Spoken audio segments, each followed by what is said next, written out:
تقعد الصبح وتحس بألم في الفك أو تحس بصداع أول ما تقعد. ممكن تكون طول الليل تضغط على أسنانك بدون ما تدري.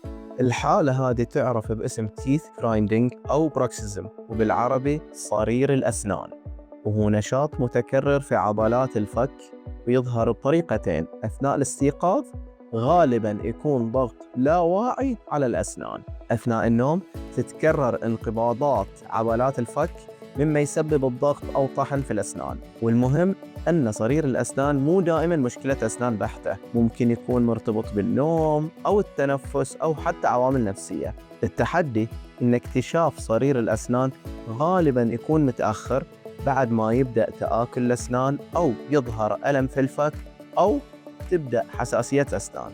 والسبب أن الأعراض تعتمد بشكل كبير على إحساس المريض.